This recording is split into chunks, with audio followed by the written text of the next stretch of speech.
Shalom, selamat pagi jemaat yang dikasih Tuhan. Sudah siap untuk bagi kita yang akan memilih di pilkada hari ini.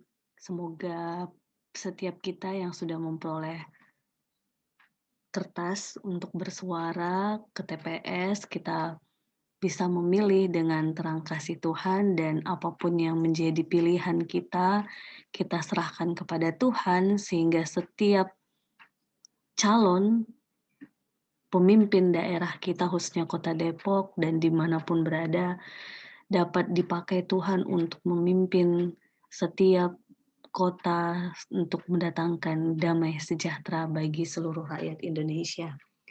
Jemaat yang dikasih Tuhan, kita merenungkan kebenaran firman Tuhan hari ini terambil dari Matius pasal 18 ayatnya yang ke-12 sampai 14. Saya akan membacakannya untuk kita semua. Perumpamaan tentang domba yang hilang. Bagaimana pendapatmu?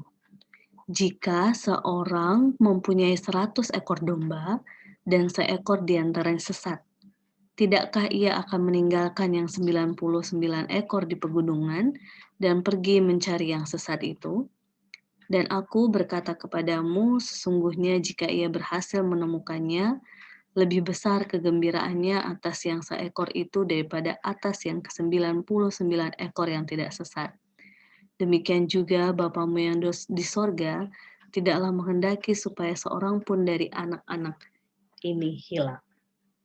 Jemaat yang dikasih Tuhan, melalui kebenaran firman Tuhan hari ini, biasanya kita identik dengan para pelayan di gereja, baik itu majelis, pendeta, atau pengurus, atau siapapun kita yang punya kekuasaan khusus di kehidupan berjemaat, biasanya kita akan memakai ini untuk mempertanyakan apakah sudah mencari mereka yang sesat ataupun yang hilang. Tidak ada yang salah dengan pemahaman itu, tetapi akan menjadi sebuah kesalahan ketika kita memakai pemahaman itu dan bacaan hari ini dengan kacamata untuk menghakimi orang-orang yang ada di dalam kehidupan pelayanan di gereja. Justru bacaan hari ini mendatangkan penguatan, peneguhan iman buat setiap kita. Kenapa? Karena ternyata dalam kacamata manusiawi kita semua adalah orang-orang yang terhilang, orang-orang yang sempat tersesat, yang jauh dari Tuhan, yang sempat melakukan banyak hal kesalahan. Justru kebenaran firman Tuhan ini meneguhkan kita bahwa setiap kita yang pernah hilang ini ataupun yang sudah dinaungi oleh kuasa Roh Kudus dan mengalami karunia, anugerah, penyelamatan dari Tuhan, kita adalah orang-orang yang pernah hilang itu karena kita berharga di mata Tuhan. Untuk itu, ketika Tuhan menyampaikan perumpamaan ini khususnya untuk murid-murid, ini bukan dalam rangka menunjukkan penghakiman kepada orang-orang di sekitar, tetapi ini menunjukkan bahwa Bapa yang di sorga itu sangat menghargai setiap manusia, pribadi lepas pribadi, tanpa memandang status ekonomi, status pendidikan, status apapun di dalam diri orang itu, agar mereka semua mengalami yang namanya kasih anugerah dari Tuhan. Jadi jemaat yang dikasih Tuhan, disinilah kita sebagai orang-orang yang saat ini sudah tidak hilang, mungkin kita sudah bagian dari 99 itu, kita diminta untuk terus memandang orang-orang di sekitar kita seperti Tuhan memandang mereka, yaitu mereka adalah orang-orang yang berharga, yang layak untuk dikasihi, layak untuk diingatkan, layak untuk ditegur, layak untuk tetap menerima saluran ataupun bentuk cinta kasih Tuhan melalui setiap kita. Untuk itu, dalam penutup renungan ini, saya ingin mengajak kita kembali merefresh diri dan menyatakan bahwa hidup kita berharga bagi Allah. Di saat kita merasa sudah sangat terkulai, sudah sangat merasa tidak layak di hadapan Tuhan, ingatlah hidup saya dan Bapak Ibu terkasih, teman pemuda, siapapun yang kita saat ini mendengarkan renungan ini, hidupmu berharga bagi Allah. Kita pujikan bersama-sama.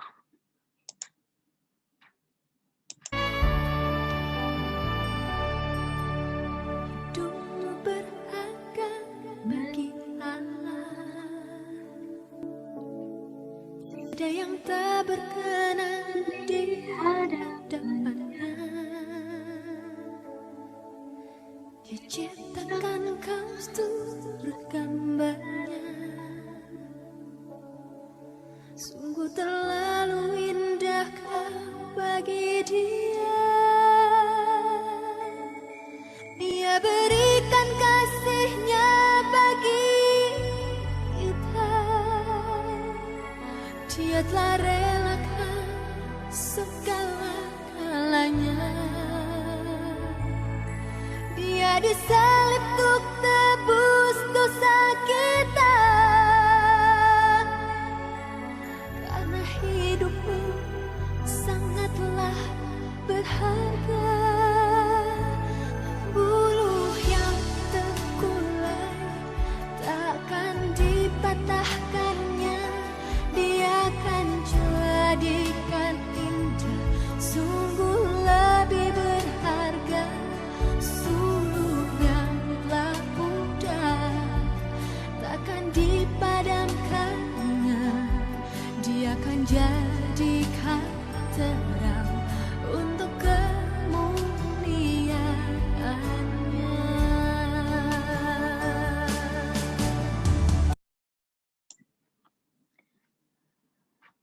Selamat menghayati keberhargaan kita di hadapan Allah dan selamat menghayati orang-orang di sekitar kita tanpa terkecuali. Mereka pun berharga di hadapan Tuhan. Biarlah penghayatan ini semakin meneguhkan iman kita kepada Tuhan yang menjadi sumber kasih, sumber cinta, sumber penerimaan yang luar biasa dalam kehidupan kita. Tuhan Yesus memberkati.